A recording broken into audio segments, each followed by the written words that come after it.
Alô, amigos, nossa saudação fraterna a todos,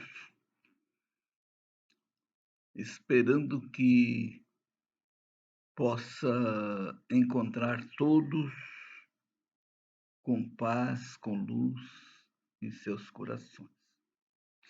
Estamos iniciando mais um vídeo desses que fazem parte do nosso projeto esse que visa conversar, comentar trechos do Evangelho de Jesus sobre a ótica espírita, de formas que nós vamos procurar trabalhar os relatos dos evangelistas, mas procurando extrair, é o que nós vamos procurar fazer, vamos extrair dessas palavras, dessas passagens, desses textos, a essência que está por detrás dessas palavras, destes textos, enfim, desse contexto. Porque nós sabemos que o plano de Jesus, o projeto de Jesus, é deixar, como ele procurou deixar, princípios libertadores. Ele veio para libertar quem? Os judeus, na época, supuseram que ele tivesse vindo para libertá-los do cativeiro romano. Mas, na verdade, Jesus veio para libertar o espírito, o ser espiritual que cada um de nós somos. Mas libertar de quê? Exatamente das algemas preconceituosas, das algemas materialistas, né? Em que nos prendem, nos jungem a matéria, cuja matéria, nós sempre temos falado aqui, é de uma importância gigantesca para a evolução do espírito. Mas o espírito não pode, nós que somos espíritos, não podemos permitir que essa matéria, que é tão importante se ela for considerada meio, que ela chegue a nos dominar. Porque a gente sabe que as atrações da matéria são sedutoras, né? São capazes de nos seduzir e fazer com que esqueçamos a nossa Jerusalém espiritual e nos apeguemos a Jericó do mundo, né? Conforme está na passagem ou na parábola do bom samaritano, né? Então, o Cristo ele veio, né, deixar para nós todo um projeto, toda uma relação de itens, de princípios, de postulados salvadores. Salvador de quê? Da encarnação, porque nós podemos perder uma encarnação. O espírito jamais vai se perder, né? Então, é como a gente vai dizer aqui, fora da caridade não há salvação, que é o que nós vamos falar hoje, né? Vamos estar nos prendendo aos conceitos paulinos, né? Que nós vamos encontrar na sua primeira epístola aos Coríntios. Ele vai falar desse fora da caridade não há salvação, mas nós vamos ter que entender que essa salvação não é no sentido de ter como o antônimo a perdição, não, né? Porque o espírito foi criado para uma imortalidade, ele foi criado para alcançar a perfeição. A perfectibilidade está impressa em nós, espíritos, né? Isso quer dizer o quê? Que nós saímos lá do átomo, simples e ignorante, e vamos viajando pelos diversos reinos, vamos chegar à humanidade, da humanidade vamos ter que caminhar para chegar à angelitude, e vamos chegar. Leve o tempo que levar. Nesse sentido, Deus não tem pressa. A pressa pode ser até nossa, mas também não podemos ser apressados. apesar da urgência que existe de nós tomarmos uma decisão em direção a Deus, né? Para que a gente possa continuar pavimentando o nosso caminho, a nossa estrada em direção a Deus.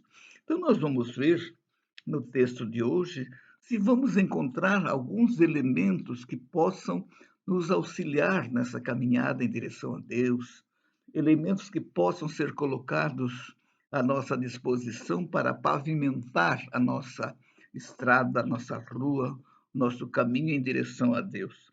Vamos procurar entender do que se constitui esse material que irá pavimentar a nossa estrada, a nossa caminhada, né? Então, aqui o título que está no Evangelho segundo o Espiritismo, é no capítulo 15, é o item 6, onde o título que é dado aqui é Necessidade da Caridade segundo São Paulo. É o Paulo apóstolo que todos conhecemos, né? Ele é bastante rigoroso. O apóstolo Paulo é bastante rigoroso. Ele vai dizer assim, ó, ainda quando eu falasse todas as línguas dos homens e a língua dos próprios anjos, se eu não tiver caridade, serei como bronze que soa e um símbolo que retine. O que é o símbolo? O símbolo é aqueles pratos da banda de música que bate, né? Retine, mas não tem vida ali, né? Ainda quando tivesse o dom de profecia, que penetrasse todos os mistérios, e tivesse perfeita ciência de todas as coisas, ainda quando tivesse toda a fé possível, até o ponto de transportar montanhas, se não tiver caridade, nada sou. E quando houvesse distribuído os meus bens para alimentar os pobres e houvesse entregado o meu corpo para ser queimado, se não tiver caridade, tudo isso de nada serviria. E aí ele vai falar mais alguma coisa aqui dizendo que a caridade é branda, a caridade é benfazeja, a caridade não é invejosa, não é temerária, não é precipitada, não, não se enche de orgulho, não é desdenhosa, não cuida de seus interesses, não se agasta nem se azeda com coisa alguma, não suspeita mal, não se rejubila com a injustiça, mas se rejubila com a verdade. Tudo suporta, tudo crê, tudo espera, tudo sofre. Agora, estas três virtudes, a fé, a esperança e a caridade, permanecem, mas dentre elas, a mais excelente é a caridade. Isso Paulo vai escrever lá na primeira epístola aos Coríntios, né? No capítulo 13, de 1 a 7, e também no versículo 13. Ele escreve aos seus irmãos de Corinto. Os coríntios era descendente, que era nativo, né, daquela cidade, que Paulo tinha assim uma consideração muito grande pela cidade de Corinto, porque era a cidade natal de Gesiel, que mais tarde foi conhecido como Estevão, e de sua ex-noiva Abigail, né? Esse Gesiel, que estava sendo procurado por ele, pela sua noiva, já estava lá em Jerusalém, mas com o nome de Estevão, que acabou se transformando no primeiro grande inimigo de Paulo, né? Um grande inimigo externo, porque os maiores adversários dele existiam dentro dele, né? Como existe dentro de nós os nossos maiores adversários, né? Então, aqui, quando ele escreve aos Coríntios, ele tem, assim, toda uma dedicação especial para falar aos conterrâneos daquele que, por ordem dele, foi morto a pedradas, mas que depois, pela evolução espiritual desse espírito, ele passou a ser o guia espiritual do Paulo, ao ponto de muitas vezes as inspirações de Estevão, do espírito Estevão, ele achar que veio de Jesus, dada a grandeza desse espírito. Então, nós vamos ver aqui o que nós podemos extrair de lições para nós outros, né? Então, ele elenca aqui algumas atividades, né? Alguns efeitos materiais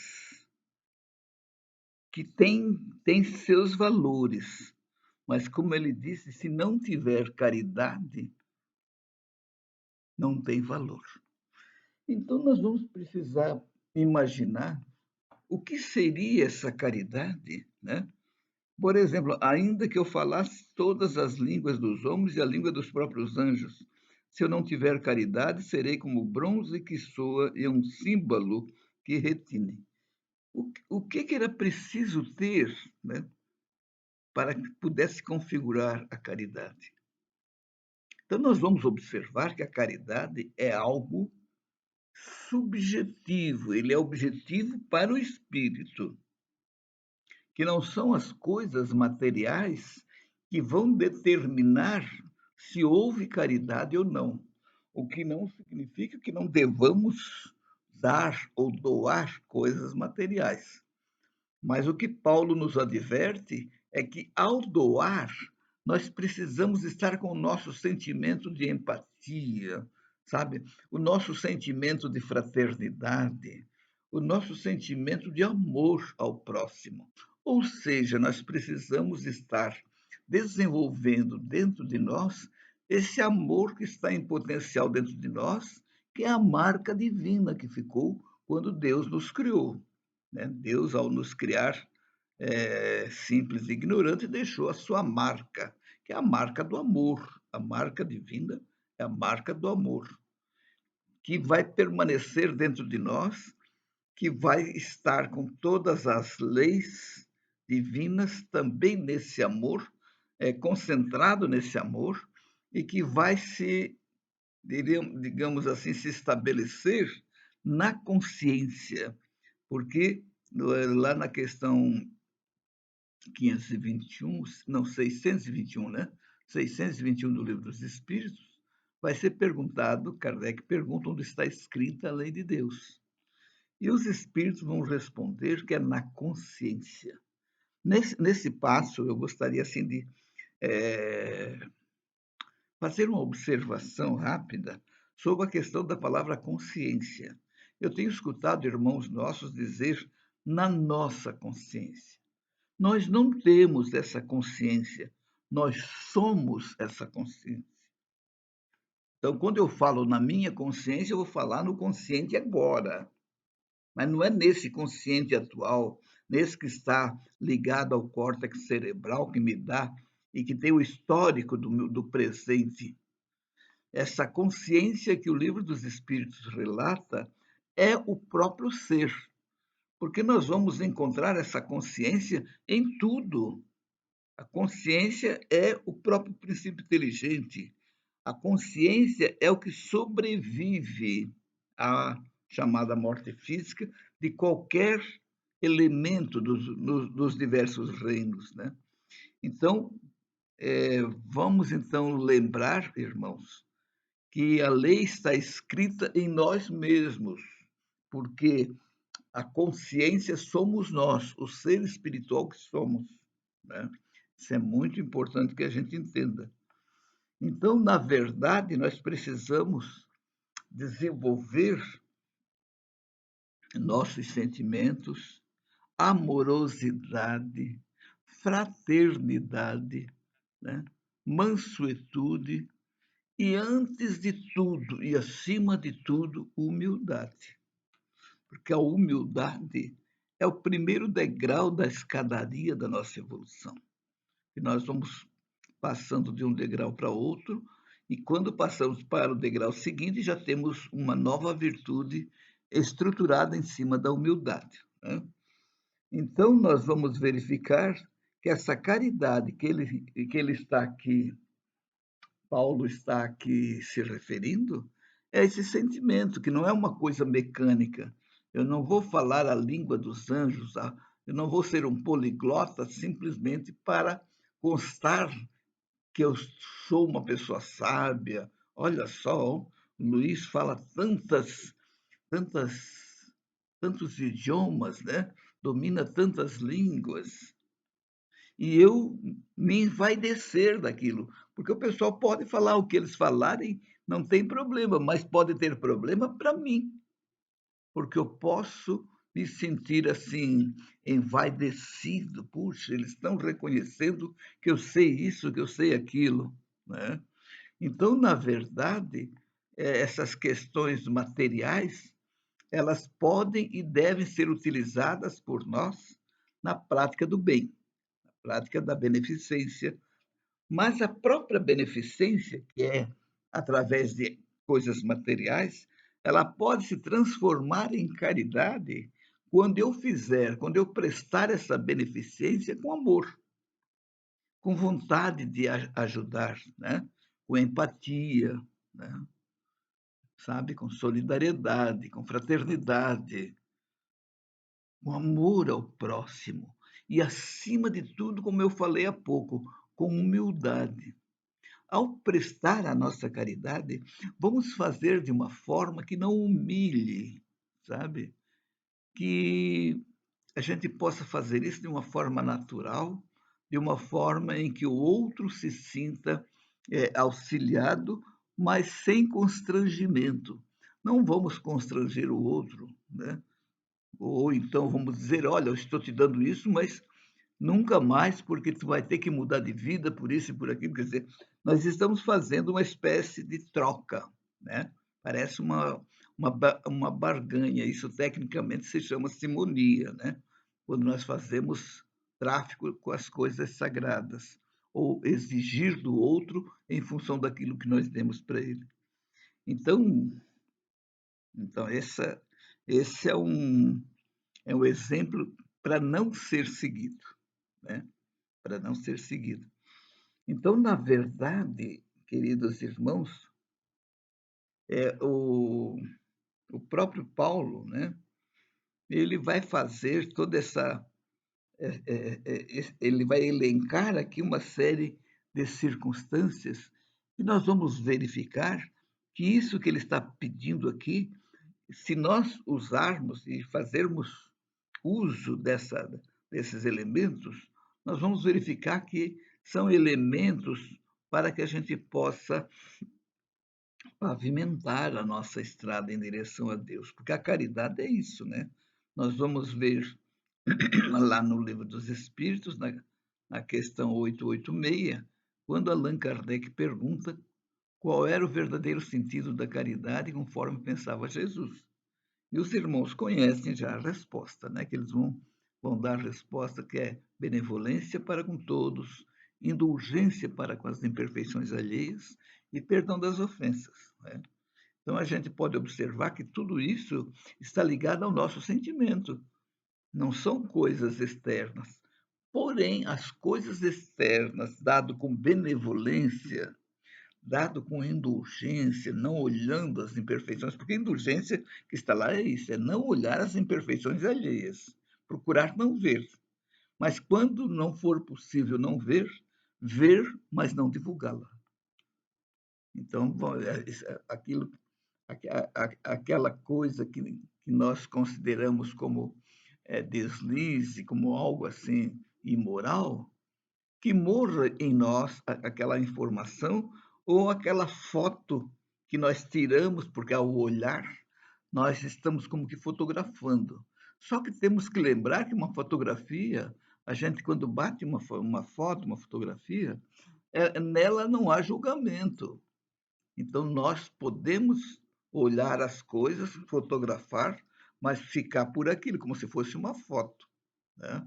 Na verdade, não fazer julgamento, e até ele vai falar de juízo temerário. Tem um lugar aqui que ele vai falar, né? Então, ele vai dizer que a caridade não é temerária, né? Ou seja, lá no Sermão da Montanha, Jesus fala do juízo temerário. Então, na verdade, a caridade não pode ser colocada nela e com ela os julgamentos, né? Puxa, mas esse cara está tão pobre, está assim porque não quer trabalhar. Tá? Quer dizer, Até pode ser que seja isso, mas isso não é da nossa competência. Isso faz parte das leis, né? Deus, então, estabeleceu leis, cujas leis estão dentro deles também, e Deus tem aquela paciência que nós precisamos ter. Deus sabe esperar, né? Então, uma encarnação diante da eternidade não é muita coisa. Então, aquele que hoje ainda não despertou para o trabalho, com certeza na próxima encarnação ou na própria espiritualidade, ele vai perceber essa questão e vai trabalhar para mudar, né? Para poder, então, perceber que trabalho é movimento e que a vida é movimento. Trabalho faz parte das leis morais, né? Embora a gente saiba que a palavra trabalho vem do latim tripalium, que era um instrumento de tortura, que era colocado como fosse uma canga nos que haviam delituado, né? Pecado, enfim, e era como um castigo, uma punição. Dali veio a palavra trabalho. Aí não foi difícil para as pessoas entenderem que trabalho significa castigo, porque o tripalium lá era castigo, né? Mas, na verdade, não é isso. Nós vamos ver Jesus dizendo que quando ele foi acusado de estar trabalhando no sábado, que era pecado na época, né? Ele disse: Eu trabalho e meu pai trabalha. Porque meu pai trabalha, eu trabalho. Então, mostrando a importância, né, do trabalho como lei divina. E nós vamos ver lá nas leis morais, né, os espíritos responderem, né, que toda atividade útil é um trabalho. Então, que a gente possa considerar a, a importância do movimento. E o trabalho está a nos sugerir e a nos mostrar que nós precisamos estar em movimento, inclusive para a própria saúde física, né? Um corpo que não trabalha, uma pessoa que não trabalha e vive só na inoperância, né? Com o tempo, os seus órgãos vão atrofiando, porque tem aquela famosa lei de Lamarck, né, na biologia, da lei do uso e do desuso. A lei do uso faz com que, está a nos dizer, que tudo aquilo que é usado, na verdade, não é quando a gente usa, a gente sai da atrofia, né? E vai para desenvolver aquela questão. E o desuso, o contrário, o desuso é a favor da atrofia, né? Através, a favor da inércia, da inoperância e assim por diante. De formas que, então, a caridade precisa, então, ela ser, eu diria assim, ela ser movida pelos nossos sentimentos, né? É preciso que estejamos cientes da necessidade desse sentimento. E aqui depois ele vai dizer: a caridade é paciente, é branda, é benfazeja. Então vejam só, nós vamos então observar aqui que ele já dá algumas dicas do material que precisa ou que nós precisamos para pavimentar a nossa estrada em direção a Deus. Uma dessas virtudes é a paciência, né? Ele diz assim: a caridade é paciente. Então, a paciência é alguma coisa que nós precisamos desenvolver, né? A paciência, a ciência da paz, há quem diga desse jeito, e que realmente é. A paciência, o paciente é aquele que sabe esperar, né?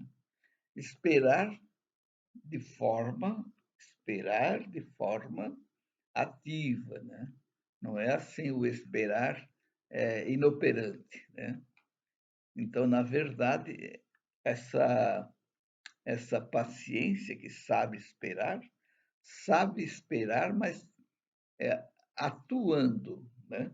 Procurando as soluções, mas também não sendo assim, eu diria assim, apressado que a solução já venha, porque às vezes é preciso aguardar um pouco mais, né?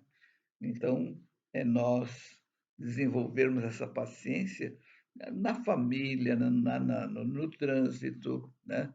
No campo de futebol, na igreja, no centro espírita, onde quer que nós estivermos, A vida irá nos oferecer circunstâncias a nos exigir paciência.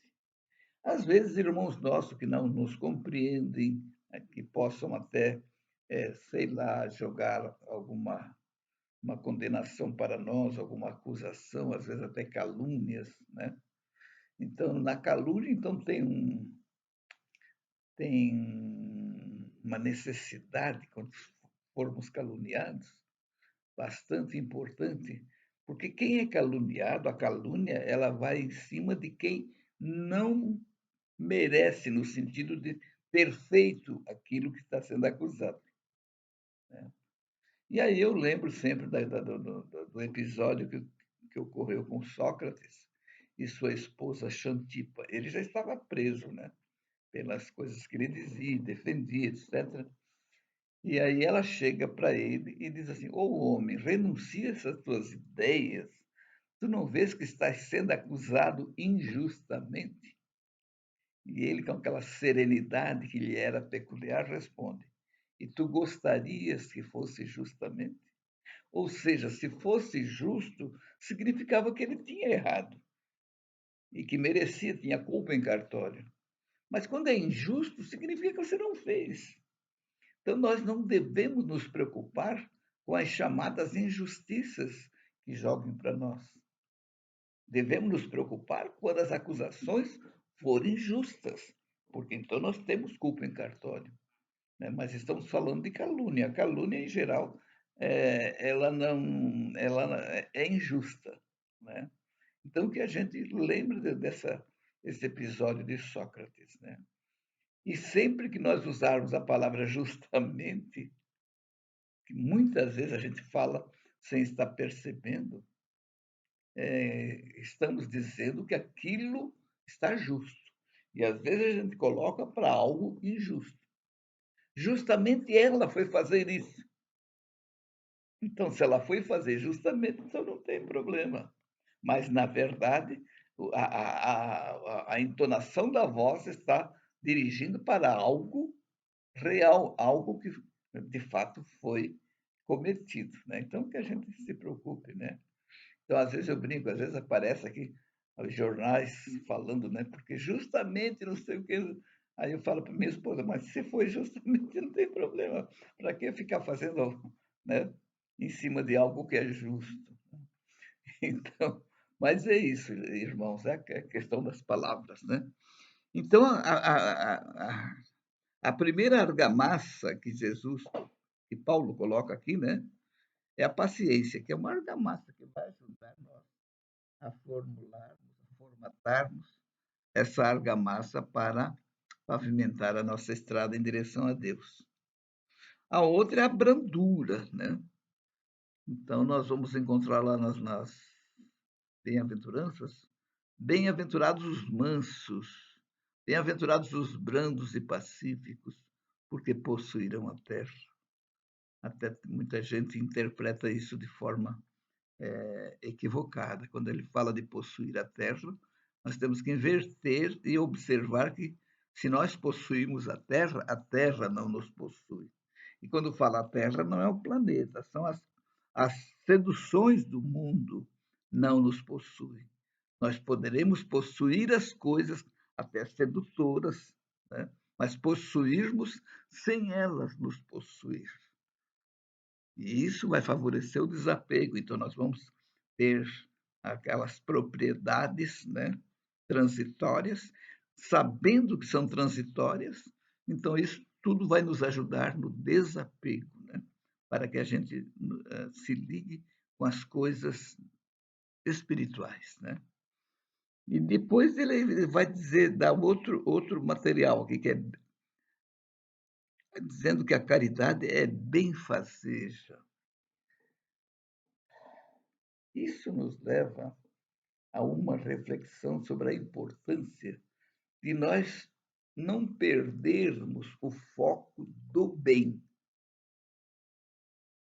que a nossa vida, a nossa caminhada, seja no sentido de que estamos indo ao encontro do bem, sendo nós partes do bem, partes das soluções, nunca parte dos problemas, né? É que às vezes a gente pode se tornar parte dos problemas, só complica para o nosso irmão. Mas se nós estivermos com o nosso foco no bem, nós vamos ser partes das soluções. Nós vamos estar disponíveis para os nossos irmãos para ajudar a encontrar as soluções e não jogarmos gasolina na fogueira, né? Como se diz metaforicamente. Então, ele está dizendo aqui que a caridade não é invejosa. Então, nós precisamos verificar se ainda existe essa coisa negativa em nós, que é a inveja, né? Ele diz que a caridade não é invejosa, não é temerária, ou seja, não faz os julgamentos, né? Nenhum julgamento, porque é temerário quando você não tem provas, não tem isso. Mas a recomendação é que não julgue nunca, né? A não ser que você esteja na condição de pais, né? Pai ou mãe, porque aí você vai procurar orientar. Ou então você está participando de um corpo de jurados, né? na, num fórum, né? Ali você está investido do poder de julgar, mas também só ali. Você sai dali, é como se aquela toga você deixasse no fórum. Você perde aquela toga e só volta a ter esse poder no momento em que a sessão se abre de novo e você retoma a sua posição de jurado, né? Então, tem essas questões para a gente cuidar, né? Então, ela não é desdenhosa, não desdenha, né? Não desfaz o que é dos outros e assim por diante, né? Não cuida de seus interesses, porque assim, Allan Kardec vai dizer, desculpem, o nosso maior problema é o interesse pessoal. Nosso maior problema. Então, fazer caridade por interesse pessoal,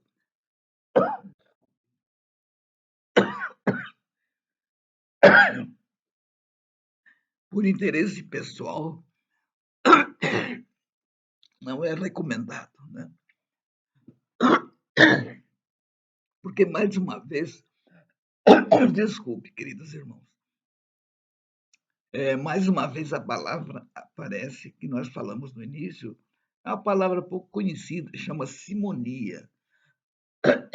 Quando você está negociando com as coisas que deveriam ser gratuitas, né? Quando deveríamos estar fazendo com uma mão que a outra não soubesse. Então, na verdade, é isso. A caridade não cuida dos seus interesses. Para os nossos interesses, nós temos outros momentos, né? Nós temos o nosso trabalho profissional e vai por aí afora. Embora mesmo no trabalho profissional nós possamos encontrar circunstâncias favoráveis à prática da caridade.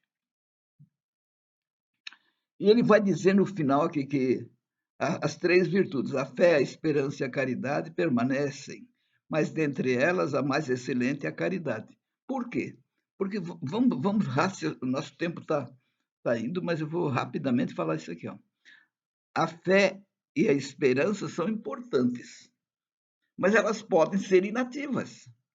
Você ter fé e não está aplicando. Você pode ter esperança, mas não está aplicando. Agora, você aplicando a fé, a esperança, a caridade vai ser a ação da tua fé e da tua esperança. Então, não tem como você ter esperança, ter fé, mas não ter caridade. Significa que você não está obrando, né? Como diz Tiago, né? O Tiago vai dizer na sua carta que a fé sem obras é morta por si mesma. Por isso que a caridade aparece como maior, né, mais relevante dessas três, porque é nela que está a prática da tua fé e da tua esperança. Mas, meus irmãos, eu estou vendo que o tempo está se dilatando E nós queremos agradecer, pedir desculpa pela minha tosse repentina que apareceu, mas o trabalho da gente é esse. E apesar da tosse, nós prosseguimos,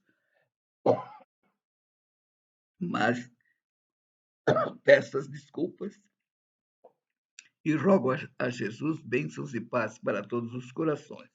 Muito obrigado e até breve.